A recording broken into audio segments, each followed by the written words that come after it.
All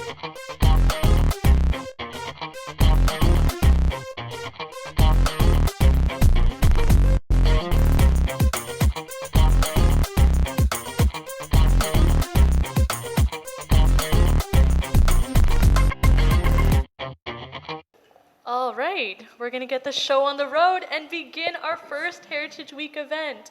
Can we just have a little applause for Heritage Week? Okay, so welcome everybody. Tonight is our first event. My name is Kanchan Lal, and I am the museum coordinator here at Poco Heritage Museum and Archives. Welcome to Heritage Week 2020. Before we begin, we would like to recognize and acknowledge that we are gathering today on the unceded and ancestral land of the Coast Salish people and Coquitlam First Nation. This year's Heritage Week theme is Bringing the Past into the Future. We will be celebrating the saving of Melissa Park Lodge, one of Port Coquitlam's premier heritage buildings. Tonight is the first part of a two-day event. This evening will feature a panel discussion, as you can see, about preserving Melissa Park Lodge. Tomorrow, Community Integration Services Society will host an open house at Melissa Park Lodge, inviting the public to take a tour of the building and taste more wonderful goodies, which you will be tasting tonight. This event is in collaboration with Community Integration Services Society. You can raise your hand if you represent them, as well as the City of Port Coquitlam. Feel free to raise your hand. Perfect. Before we start our discussion, we would like to invite Councillor Nancy Makura, the Council Designate for Arts, Culture and Heritage, to say a few words.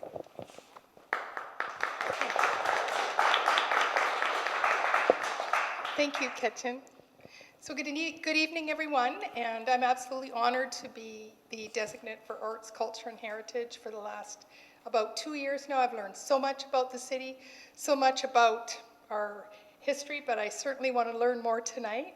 And I'm pleased to be here tonight as well with Councillor Pollock, and I bring greetings on behalf of Mayor West and the rest of City Council. So welcome to the Saving of Melissa Park Lodge, a panel discussion to celebrate Heritage Week 2020. The city is happy to collaborate with the Port Coquitlam Heritage Museum and Archives and to the Community Integration Services Society to make this evening possible. This year's theme for Heritage Week is bringing the past into the future, something that the city has worked diligently on through the Heritage Strategic Plan and our Heritage Resource Inventory. It has been fascinating to learn the many places, people, and traditions that resonate and are cherished by our residents. The city supports and continues to work with the many different groups, such as the Heritage Museum and Archives, to preserve our history. Tonight, we are excited to discuss the saving of Melissa Park Lodge, one of our city's greatest success stories. The property is one of 3 in the city's heritage registry, and the process it took a lot of creative thinking and combined efforts to complete. We hope you learn a few new things and are inspired to preserve, restore, and revitalize a bit of Port Coquitlam's heritage history. It is my pleasure to introduce the moderator of tonight's panel discussion, Ketchen Lal, who is the museum coordinator for Port Coquitlam Museum Heritage Archives. Ketchen. Thank you. So thank you, Councillor Makura. So we're going to introduce our panel today. Today we have Councillor Glen Pollock, Karon Fuson, Shrei Mahar, as well as Jennifer Little. So I'm going to pass over the mic, or you have one in front of you. If you could just give us about a minute or 30-second introduction about yourselves. Go right ahead. Yeah, it's on. Yeah. That about covers it. So my name is Glen Pollock. I've been a city councilor for 4 terms. It's my 4th term. I'm pleased to be here. I was not instrumental. I'll go into detail. I don't think city council had a whole lot to do with this. There was people in the community who are here today, and some of whom are here today, that had a lot to do with the saving of Melissa Park Lodge. We just said okay to it and identified it as a line on the budget. And I don't want to downplay the interest we had in it. It's an amazing building, and I've been to events there thanks to Shrei. I've been to events there recently, and it's an incredible building, and it's a beautiful architectural building, and it's thank goodness that people in the city did come forward and save the building, and what a great purpose it's being used for now. So happy to be here to talk about the little part we had in it. So thank you. Hi, my name is Karon Fuson. I've been a heritage advocate for many, many years. I started with love of heritage buildings when I purchased my heritage house many years ago and saw the impediments and lack of knowledge, I guess, for the buildings in the community and through City Hall. We had to do an extensive renovation on our house to save it. So that sort of alerted me to what we needed to enhance or develop within the community so that other buildings could make the same journey and survive. And so I started 2007. I served on many of the committees where heritage was a focus and topic, on the social inclusion mainly until 2011, and then on the Heritage Committee, which I believe was formed in 2014. And so that's why I'm here. I remember all this crossing the desk. Shrei Mahar, Executive Director of Community Integration Services Society, and I've worked for this organization for 29 years, and we're in our 30th year of service. We provide services to adults with developmental disabilities, engaging in the community, developing programs, employment, supportive employment, education, leisure, recreation programs. And we're really excited that we fell into this project. It wasn't our intention to buy a heritage house, but it ended up being our destination. I'm Jennifer Little. I'm the manager of planning with the City of Port Coquitlam. I've been with the city for around 19 years now, and heritage has been part of what I've been doing in the planning division for all those years. So I've had a hand in our heritage strategic plan, our heritage inventory, and I was lucky enough to work with Shrei on this project. And I still remember the very first time Shrei came in to chat with us about it, and then we'd had conversations with the previous owner, but we were so excited that this was going to be such a great fit, and I'm really pleased that we're able to sit here tonight and talk about it. And Councillor Pollock's being very modest, because I remember we brought these kind of discussions to Council a number of times as this was going through, and there was just so much support from Council to see how we could save the building and work with the Community Integration Services Society to make this a win-win project. Perfect. Thank you, panelists. So the way our panel will work this evening is that each panelist will answer a variety of questions, as well as a question they'll all answer at the end. Unlike most panels, if you have any questions, we actually urge you to raise your hand, and we'd like you to ask the questions during the panel. So feel free to, if you have a question, raise your hand and we'll call upon you. Okay, so we're going to get started. To begin, this question is for Shrei. Can you tell us a little bit about Melissa Park Lodge and the project to save the establishment, and how your organization, Community Integration Services Society, got involved with the lodge? So I can't take all the credit. It wasn't just Shrei's project. It was really a whole group of people that were with me and beside me the whole time. And one of those people is Peter Daw, who's here tonight. And And you know, I am the executive director. I'm not the building developer, the heritage specialist, or any of those things. So I needed a community around us, and we're so thankful that we had it. But we fell into the project. We knew we wanted to move. We saved for many, many years to move, and we couldn't find anywhere. We hired a real estate agent, and we said, you know, think outside the box. We don't want an office building. We don't want your typical, you know, big warehouse to do our services. We want something different. We want you to take who we are and make that get felt through where we are. And he couldn't do it. So one of our board members' husband, Ron Davis, was frantically running around trying to find us somewhere to go. We were running out of time in our lease, and he came across a real estate agent who said, I know this place over in Poco, and it's actually not for sale right now, but it has been off and on. And, the guy there, Dr. Wong, he really wants to save the house. It's a heritage house. And he's had lots of conversations with the city. And he used it as a 20-bed mental health facility. But he lost his funding. And so he went into retirement.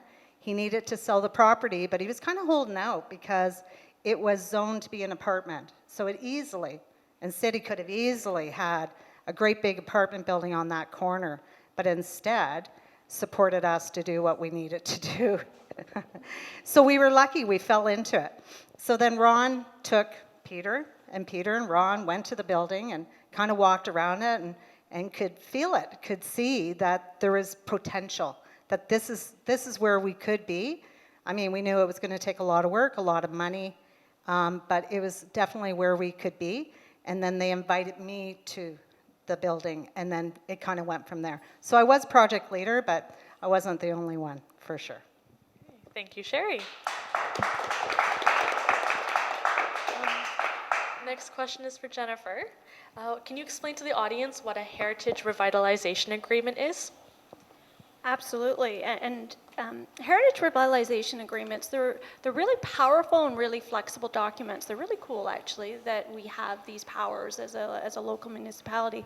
What a heritage revitalization agreement does is it allows the city to work in partnership with an owner of a heritage property to look at kind of a win-win situation. So the heritage revitalization agreement is actually a bylaw that we adopt, and we can amend and vary our own bylaws through this. So we can amend the density or the setbacks, the uses permitted on that property through an HRA. And at the same time, we work with the property owner to say, okay, how can we maintain and revitalize the heritage building? And so it's not a very long document itself, but the attachments to it include a heritage conservation plan, which go through and kind of explain exactly how the building is going to be maintained and revitalized over the years. And it includes those changes to zoning or to parking, those types of things right in the document. So it's a really flexible tool, and it's a really great opportunity for us to work with property owners who have heritage buildings in our community to have another win-win situation. What's the difference between a heritage revitalization agreement and a heritage designation? So the Heritage Revitalization Agreement gives us those tools to amend bylaws and to be more flexible, whereas a heritage designation, it's more of a protection. Heritage designation is adopted by council as well as by law, but it's more of a protection tool. The city actually has a number of different ways of protecting and recognizing heritage in our community. The first way is just pure recognition, which is through our heritage inventory. And I think we've got a copy at the front here of our heritage inventory. You can see that we have a ton of different resources in our heritage inventory, and those all have been nominated by the community as heritage resources in our community that are important. They include buildings and trees and vistas and trails and crosswalks. Yeah, exactly. And then we have our heritage register, and that's a little bit more of a formal recognition. And so that allows the city to really formally recognize heritage buildings in our community. It's not the same level of protection as a heritage designation, though. So the Heritage Register is something that we've really been trying to work with our heritage property owners in the community to get some interest in. And Karon has been somebody who's really worked on that for a number of years, especially as somebody who owns a heritage building, to have more formal recognition of some of our heritage properties by adding them to our Heritage Register. Karon, what were your thoughts when you heard about this restoration project? Sheer excitement. After years, honestly feeling, like when you sit on a committee in City Hall and you're moving forward with anything, trying to move forward, you're not used to all the bureaucratic process. And I think that was the biggest curve for me was felt like I was pushing water up a hill all the time. Even though it was moving, maybe ever so slightly, it felt like it wasn't moving at all, you know? So when this topic started coming across the desk, and I believe the first time was the fall of 2009, that Dr. Wong had somehow communicated with the city that his funding was lost, and he was looking for different ideas on what he could do with his building. Okay, you're opening up the conversation, which is all I really ever wanted to, to get to that point, because when everybody starts to talk, it's amazing the solutions that come forward. I was absolutely ecstatic. This is hugely one of the City of Port Coquitlam's hugest heritage success stories. And, prior to that, there had been a couple disappointments. So this one was very much needed to put, wind in the sails, for sure. Great. Thank you, Karon. Kind of following the same type of question, but Councillor Pollock, what were your thoughts when you first saw the plans for the project? We were excited, as both Jennifer and Karon said. It was an opportunity for the city, and we'd, the previous one that Karon acknowledged it didn't work out, and so just having the opportunity to do that, and the thing that's most satisfying to me, or most gratifying to me, is how it's turned out. I mean, as I said, Sherry's recently attended, not recently, a year ago, they attended an event there put on by CISS, and it was, we had the city HR director come, and the director of Parks and Rec, some city staff, and it was about providing job opportunities for people with intellectual disabilities, and that building is amazing. If you haven't had the opportunity to go through it, it's just amazing, and they've done such a good job with it, of saving it. And I want to just take a quick sec, if you'll allow me, if you'll indulge me, to thank Karon and Pippa for not only the Heritage Register and that, but also the fact that we have a museum next door. Is like Fritz and Brian Hubbard and Pippa and Linda and Karon, those people are largely responsible for that. We have a museum here. But taking that one step further, Karon and Pippa documented, we were just talking about it before, I've been up and down every street, and so was Nancy door knocking for an election campaign. But Karon and Pippa went up and down every street in Poco and documented every house that has any heritage significance in the city. And so kudos to them for doing that. And Melissa Park Lodge is a fantastic success story, but I wonder sometimes what's going to be next, So anyway. Any plans in mind? No, it's kind of difficult, Jennifer? Like, we have to have somebody come to us. Like, I think the city, we have the ability through the Local Government Act, we have the ability to designate heritage sites, and we have the ability. Our OCP has a heritage plan in it, but we have to have somebody that's willing.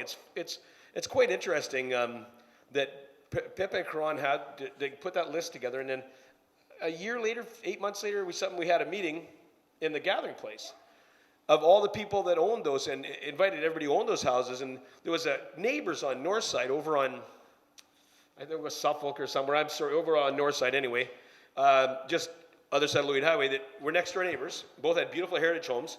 The one woman was saying, I want to sell my house, but I want to make sure it's maintained as a heritage home in perpetuity. How do I do that? And the guy next to her said, I don't want any bleeping city tell me what I could do with my property that I bought. So that there's a lot of different levels of interest in heritage, but I think this council would be more than willing to support something that came forward. So, Sherry, how did CISS obtain a heritage designation, and why did you guys decide to go through with it? I remember, Peter and Ron and I going to meet with the city to just find out, how deep of a dive this was going to be. I mean, we are a charity, and we have a lot of responsibility for the funds that we have.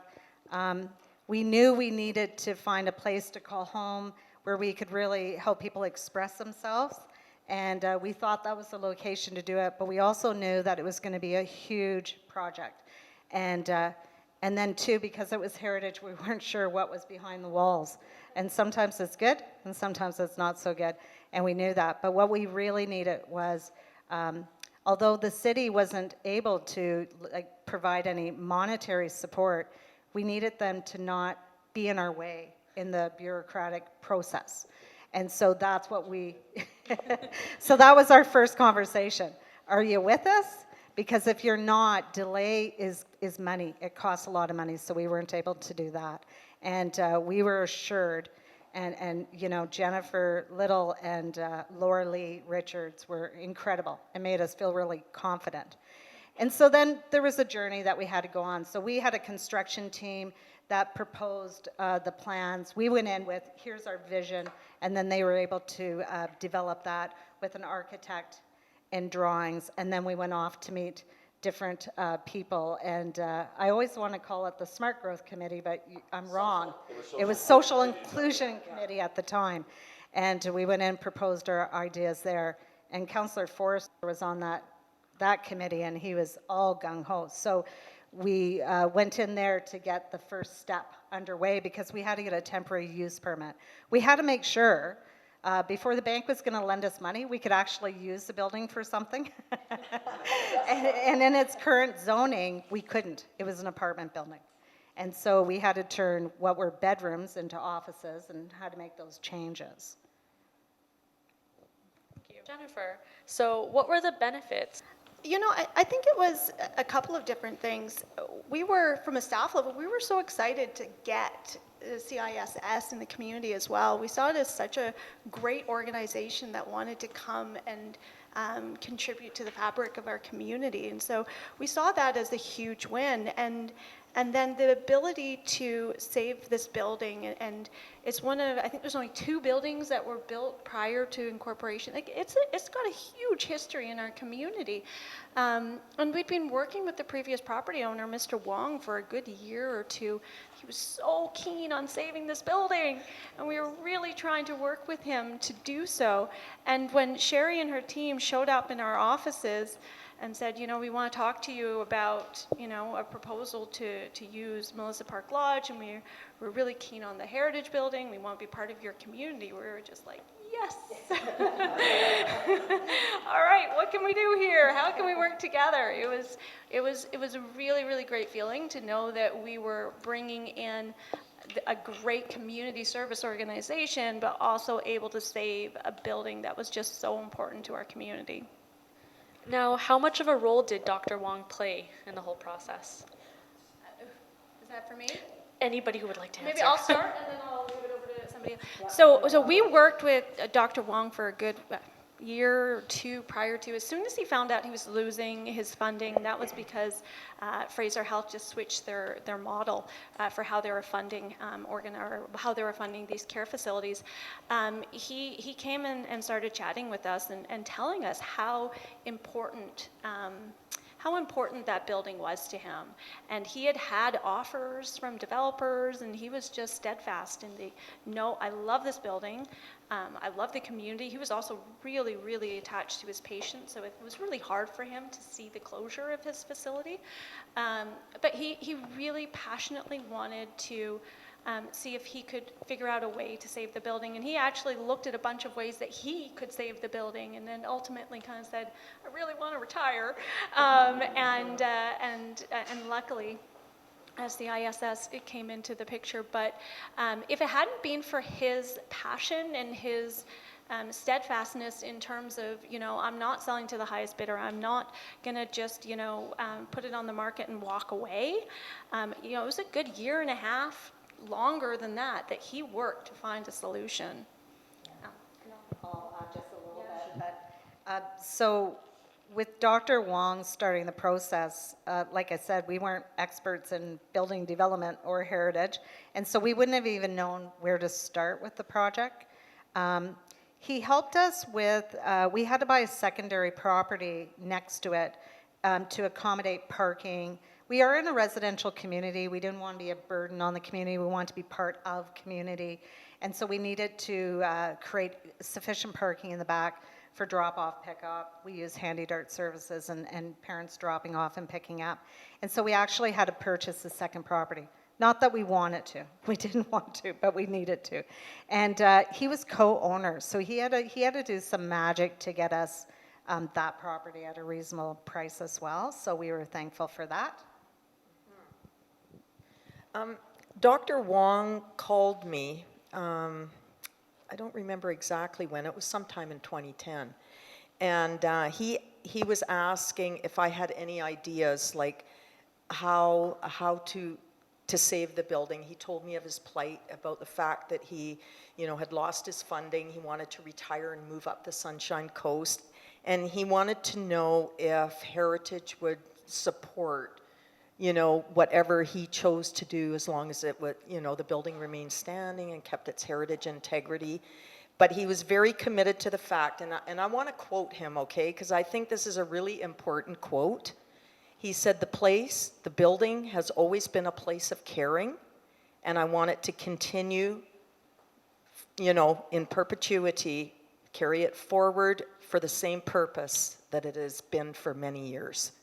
So yes, it's true about his passion and commitment. It was there, and he was hugely instrumental in making all the pieces fit to the puzzle. He was definitely a huge part. Strong words.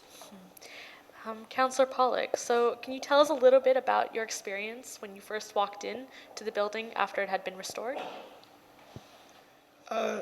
It's amazing. They did a wonderful job. They retained pocket doors. I think the original staircase was retained, so a lot of the elements were retained. And it turns out, to this day, tell you, Ken McKenzie, who owned Harkin Towing, lived in community his whole life, lived in the city of Poco his whole life. Ken would tell you the Lob House was Kirk and Ruth Graham's house. The top of Tyner was where Dr. Lob actually lived, a green and white house, and it's got a curved staircase and everything, and pocket doors, and so that one, the Lob House that they were trying to save had been so over renovated that there was very little heritage significance left from an architectural perspective. It was I was told. I'm not an expert in architecture.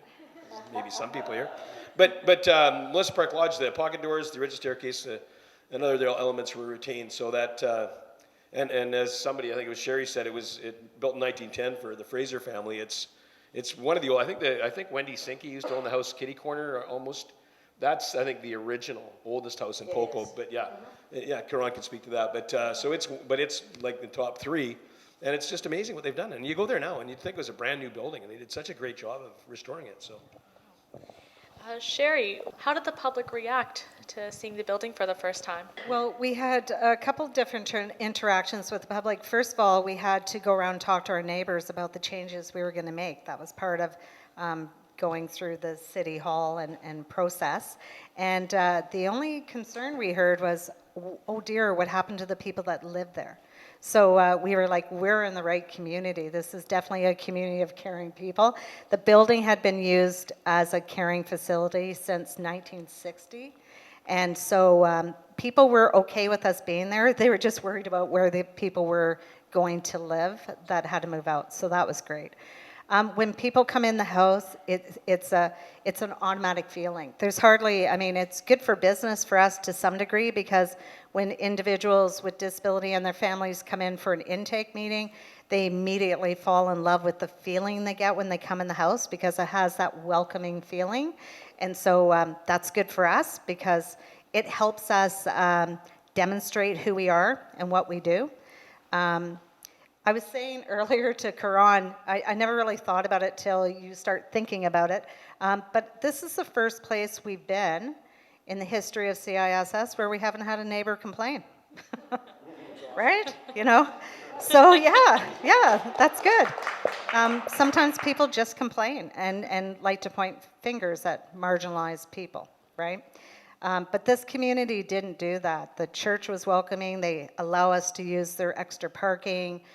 We've never had any complaints, considering how many people embark at our building at the beginning and the end of the day. You think we'd have battles with the school behind us and the parents and everything, but we don't. We get curious kids wondering why we're all standing at the end of the driveway during, evacuation drills and things like that. But we have a lot of people that like to drop by and say, hey, I used to go to this school and I remember this house. And everyone's got a story about Melissa Park Lodge. Even the people that came in and did the handiwork inside, lots of them were like, oh, my mom knows about this house, or oh, my aunt used to work here. And I think you said my desk was in that house from Hawthorne. And so everyone has a piece of that history. Well, I'll knock on wood for you. Hopefully nothing goes wrong. Were there any surprises that happened during the renovations? Well, is asbestos a surprise? No. Yeah. It was what we didn't want, but it did happen, and it's a bit scary when they're, taking care of that. So the happy surprise were the pocket doors. So, we were like really excited because we were like, we need an open space. We need this wall to come down. And they're like, okay. And they started hammering away, and they're like, oh, well, the original vision was that there wasn't going to be a wall there either. There would be pocket doors. So that was very exciting that we could find that. We found part of the original staircase. And that, although we didn't have master builders in the house, we had really caring team from Quest Construction that replicated what they could. The house was built in 3 stages, so when you go to the house, the beautiful hardwood floors will tell you the original part of the house. And then the workmanship kind of goes downhill from there as you move through the house. And there was renovations in 2 stages. And so, but they did try to carry it over, and you'd have to really look closely or really be an expert to recognize that something wasn't from the same period of time. So we did try to preserve it. Our agreement is for the outside of the house, in particular, those 2 big trees that are 3 times higher than this 4-story house. They're heritage trees that we must live with. But the inside of the house, we try to preserve what we could just from our heart. It was just a choice. It wasn't what we had to do for the agreement. If I can speak to that for a minute. Of course. The early stage was bringing in a heritage architect, and he brought with him a building contractor who worked on bars in old Vancouver, restoring them. So our question is it worth restoring the inside of the building? He said, well, let's look at the floor.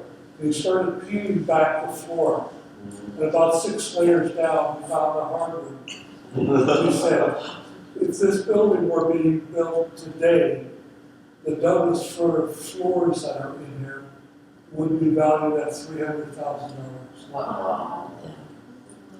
So you kept the floors. We were able to restore those floors. Yeah, it saved us a lot of money. It's a lot of money, yeah. Karon, what were your thoughts about the process to respect Melissa Lodge's heritage value and the commitment by everyone to ensure its survival in the community? Well, it was a very, very happy time for me. I tell ya, that's all I have to say about it. And to respect its heritage value, like if anybody walks into a house that has some heritage character to it, it's a feeling that you have when you go in there. Like my house has it, any older house, you walk in there, there's a feeling there, and that's the only way you can describe it. So when we support the heritage value of a house, to the community walking by, they don't go through a grieving process. Like I always say, when there's been a certain house in a particular area for a number of years, and then it's taken away, it's like having a tooth removed right in the front of your mouth. You know what I mean? Like you get so used to just walking by it all the time. So I was really glad, and I thought that all the hard work that we had done on the Social Inclusion Committee to put tools in place to kind of raise heritage awareness and to maybe develop tools throughout City Hall, maybe educate people that needed to be educated about it, all was, it was not lost. People were actually listening and really receptive to the heritage topic and the movement forward of heritage to something physically actually being done instead of just being on paper. That was extremely exciting. Yeah. Can I speak to that? Of course. Thank you. I just want to mention that the HRA, the Heritage Revitalization Agreement between CSS and the city, says that they've got to maintain it in good shape. And if they ever want to do any alterations, they have to get a permit, correct? Like a heritage alteration permit. So there are, there's caveats there. But, a previous council had the wisdom of, say that's the original City Hall over there, part of it, and they added to it. And the best use of a building, I think, is you know, they reuse, recycle. Like instead of tearing something down, like Karon said, it's just such a beautiful building, and it does feel like you've lost something when something's gone. Yeah, the greenest building, yeah. The greenest building you have, the greenest building you have is the one you already got. You don't have to tear it And down, that's a put it quote in. to be remembered. Well said. So we just have a couple last questions. If you feel like you would like to answer this one, what advice would you give to an owner of a house who's looking to get a heritage designation for their own home or wants to start a process?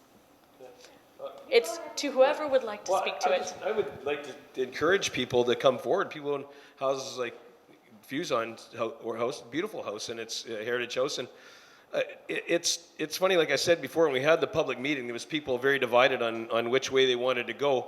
I had the honor of being an assistant coach on a team that went to Annapolis, Maryland, to the Naval Academy there for a tournament one year. And we took a tour of Baltimore, and there was brass plaques on literally hundreds of homes there. They're all heritage recognized. I mean, they're Paul Revere's house and stuff, but like, it's just amazing that what some cities have done, and I think Halifax is like that as well, that they recognize that. So, and you know, I don't want to put all the onus on the owners, but we need to hear from people that say they want to have them recognized. So,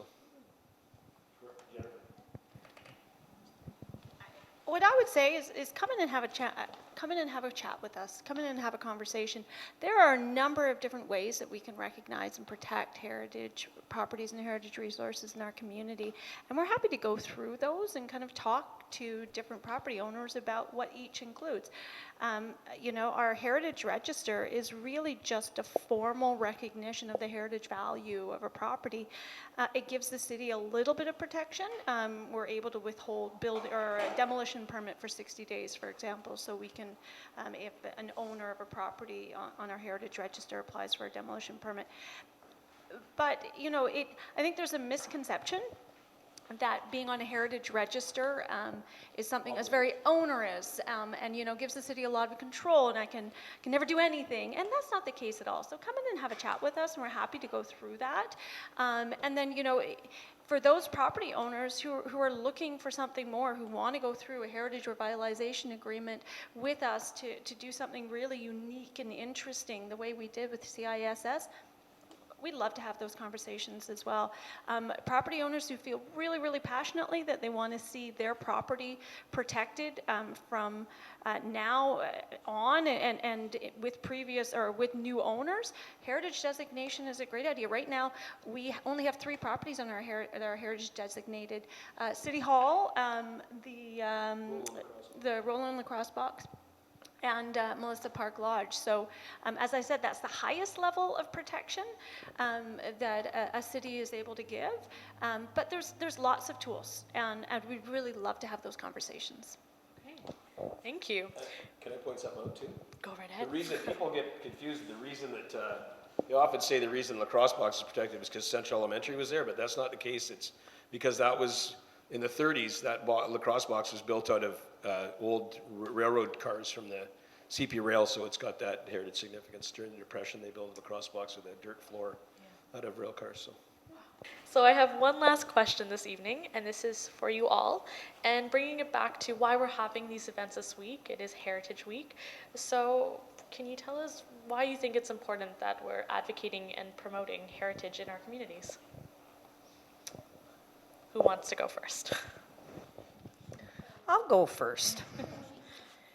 Well, it connects us.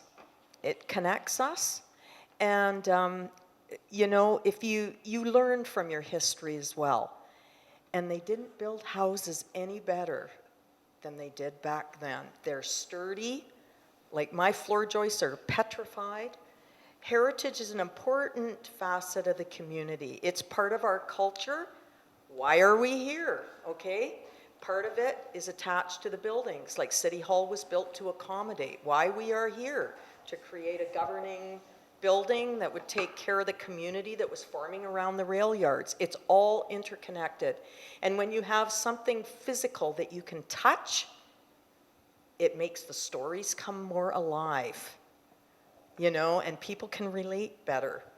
And that's all I think I have to sum it up in a nutshell. I probably could rattle on a lot more, but I think we might lose the point then. It's wonderful that you recognize that in yourself. Most of us don't. We don't. I mean, as much as you feel your passion for heritage, I feel equally about Community Integration Services Society, and having this house is just so important to what we do and who we are and how we connect with community. We really feel like we're part of something special being in Poco, and being in that house makes it even better. Our revitalization agreement has very few strings attached to it. We have very little responsibility for that agreement. We take the agreement very seriously. That's why the trees remain there.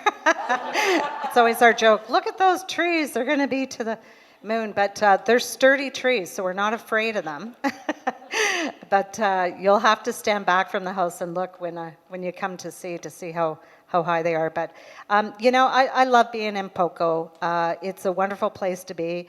It's a real joy to hear the children next door running up and down the streets and passing all the beautiful homes on the way there. And I highly recommend anyone that considers themselves to be lucky enough to be in a heritage home to have a conversation with the city.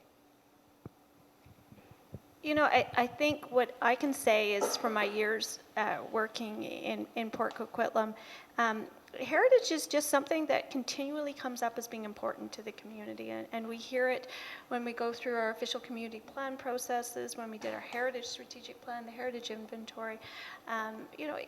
Heritage is important to a community. You can't move forward unless you know where you've been. From a personal perspective, I'm always amazed. Our children are the best kind of gauge of what's important, and I'm always amazed that my 7-year-old always wants to know the history behind things. He wants to know the history behind our house, the history behind my life and my parents. And so, it's important for future generations that we be able to preserve and tell the stories. Well, we're here tonight to recognize built heritage, but I think it's important heritage overall. Like Brian Ness and Brian and Mary Ness and these guys with Tri-City TVs and the heritage people have done a good job of documenting a lot of our history and recognizing it lately, because pretty much, well, not any street you go down certainly, but a lot of streets you go down in Poco and a lot of schools and they have names attached to them, and that's our heritage.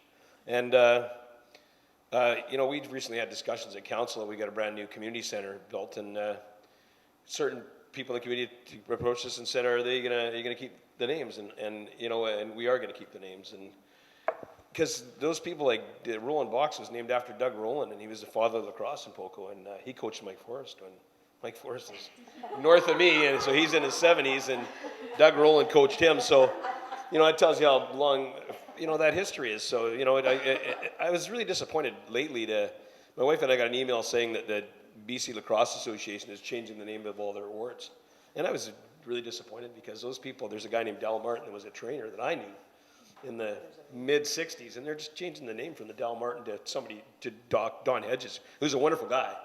And he's against it. He's saying, don't name that. That's Dal Martin's award, right? So I don't know why they do that, but that's something that I think everything that's named in the city of Poco is named for someone for good reason, and they should remain that way. There's a history behind it. Yeah. Absolutely. So I'm going to ask the audience now, does anybody have any questions before we wrap up for this evening? Yes, my dear. Yeah, our cost of city, because I live in another community. We want communities where everyone contributes. We all have needs and we support each other. And you're trying to build a village. And you're such a fantastic model of how we should do it. Thank you.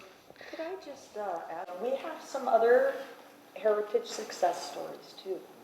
And I would invite people, when you're out walking the streets of Port Coquitlam, just to keep your eyes peeled.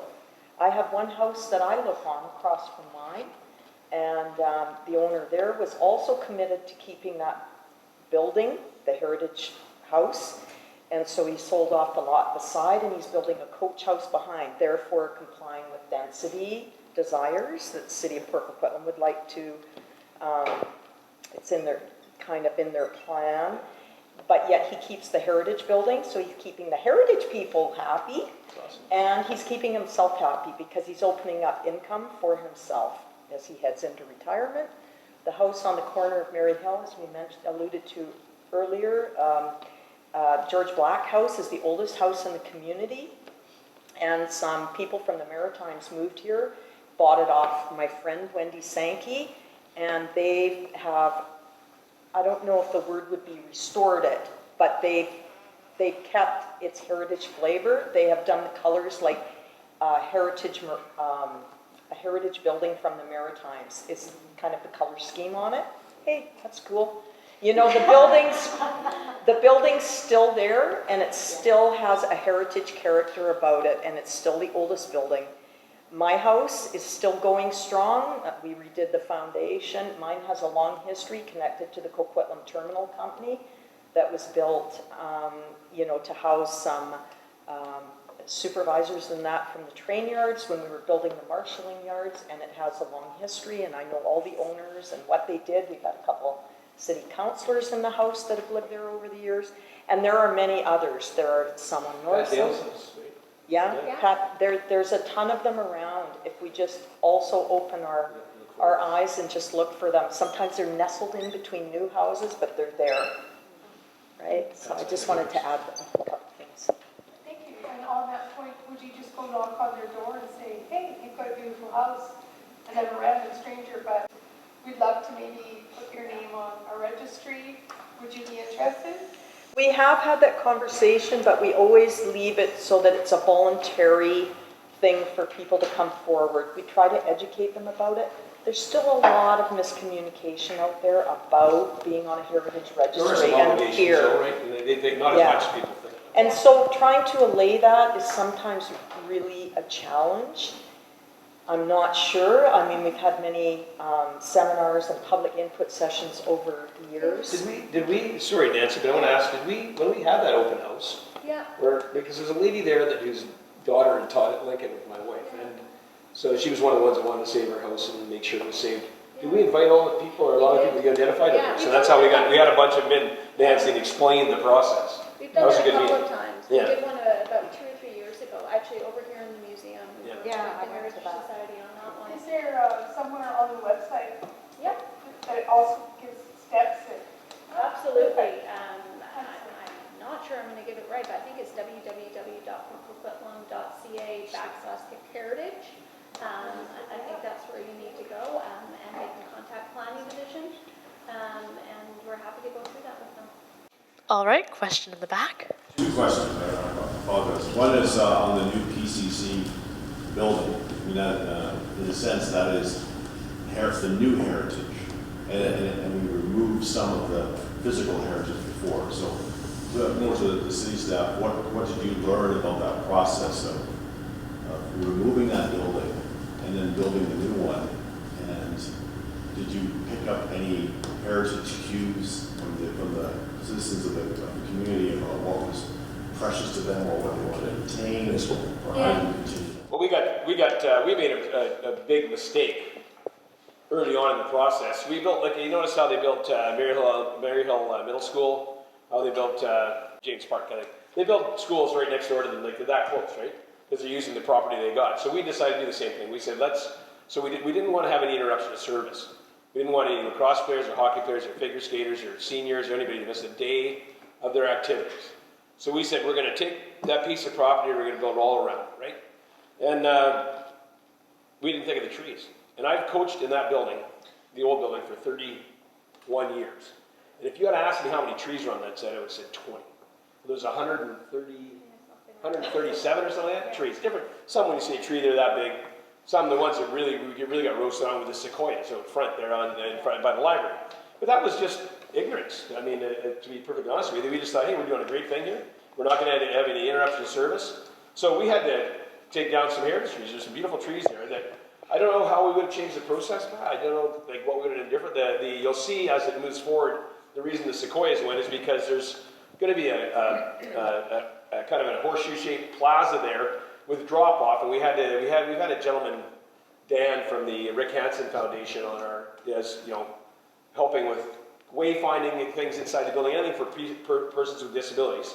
And that's at a certain grade, so a person in a wheelchair can get up, a person in a wheelchair, a person in a walker. So even when we were so far down the road that even when we knew, that we didn't save those sequoias, it was too late, because we would have had to redo the whole plans and stuff. So that was a lesson learned that, when you're doing something like that, I don't know how the schools, I don't know if there's as many trees on a school site, I don't know how they overcame that obstacle, even as an obstacle, but I know we got roasted, and rightfully so, because there were some beautiful trees there, but it was just an oversight.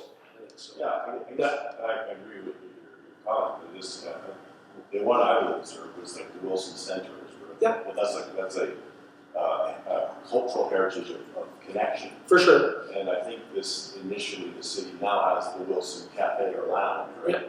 So that's what I mean. It just seemed to me that from a staff perspective, they're probably more on the front lines. Mm-hmm. I just did notice the city take a more heritage approach to retaining the cultural labels, or trying to incorporate an existing library that's been there for many years, and trying to find a way to bring it into the new building. Yeah, it was, we've seen Terry Fox's statue, of course, and I was on a committee 20 years ago, long before I was on council. I was the president of minor hockey at the time. We all got asked to participate in a thing called work creation, where we did all the artwork. It was that mural when you walk in and you look straight ahead, and I think we saved some pieces of that, and they're going to show up. So small bits and pieces, but not. I know what you're getting at. The library, though, it was. I think Jennifer can speak to this. It was done. It wasn't a well-built building in the first place, and so it was done. We don't have decided where Terry's statue is going to go yet, but that's a subject coming up, and we'll be looking for public input on it. So. And as you're seeing this in Vancouver, where you have heritage buildings that people are buying, that have all these heritage rules around them.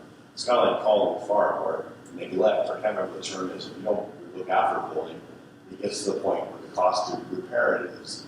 It's almost like, I'm not going to repair it because as it's so bad, I'll have to knock it down and make it safe. So what does the city have in place for that sort of approach from a purchasing, I buy a heritage home, just neglect it, and to the point that it's just needs to be knocked down. Yeah. So that's where those levels of different protection come into play. And the city has taken an approach of voluntary. So we work voluntarily with property owners to be on a heritage register, to look at a heritage designation. We don't have the ability to protect buildings, heritage buildings, unless they're designated, or we've done it through a heritage revitalization agreement. So that's why we really want to work with community, with property owners on a voluntary basis to look at ways to maintain those buildings that are important to the community. Unfortunately, what a lot of the time I find occurs is because, our plan is to have density, to go up because, we're running out of land. So what happens is when the zoning changes, quite often there's a lot of older buildings that are in that area, and it becomes zoned for apartment. And then what happens is, things start to get encroached on the heritage building. I mean, it happens. I'm not saying it's right or wrong. But then what happens is the buildings sometimes are just left to be dilapidated because they know the zoning is changing, so the property values increase. They think they're going to get more money because an apartment or condo is going to go in there. So that's a lot of the reason the heritage buildings I find in disrepair, myself personally, I have found over the years. I don't know what the solution is to that, but it's kind of what occurs. Yes, they do. Yeah, more than once. Yeah. They'll sometimes move all over the place. If we didn't have the money to renovate Melissa Park, it wouldn't have happened. So, no one helped us with that. And I think that's what the biggest barrier is for a private homeowner. I mean, certainly we had to reach a really high standard for safety, and, even putting a ramp, making a 110-year-old home accessible to someone in a wheelchair had its challenges, right? But we managed to do it. We did it. But I have had people come to visit me and ask me questions about our experience. And I think what people have looked for is, so where do you get the funds to do that? And there just aren't funds for that. And so really, it has to be your passion to preserve that home. It has to have that sort of value. I think really, because you're the only one with skin in the game. And again, you know, I think that's where the tools that we have are so important. So, you know, if somebody's got a heritage property, you know, heritage house in an apartment designated area, and the situation lends itself to retaining an element or some or all of that building, and working to develop around it, you know, we're really open to those types of ideas and discussions. And again, that's where that heritage revitalization agreement can come in really handy. And, you know, a number of other municipalities have had a lot of success with that. Vancouver's a great example where you'll see, you know, apartment buildings built right behind, or joined on to an older heritage home. You know, I think that's a little bit tougher in a context like Port Coquitlam out here, but it's certainly, you know, we've had those discussions with property owners over the years, and we're really keen on having more of them. And I think that's a nice wrap up for the evening. As Jennifer said, it's about also having these discussions and these conversations, which we are doing this evening. And that is the first step, is just talking about how can we go through this process and why is it important to our community. So before we end, I just would like to see some thank yous. Can we give a big round of applause for our panelists? They're absolutely wonderful. As well as our partners for the event, which was Community Integration Services Society and the City of Port Coquitlam.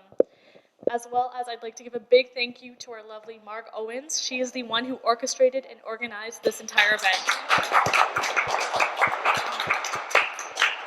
Thank you to Tri-Cities Community Television, or TV. It's wonderful to have you out here, and hopefully by doing something like this, we can broadcast to more people who weren't able to make it this evening. And last but not least, I'd like to give a big thank you to Melissa Park Catering, because they are the ones who will be feeding you something sweet right now.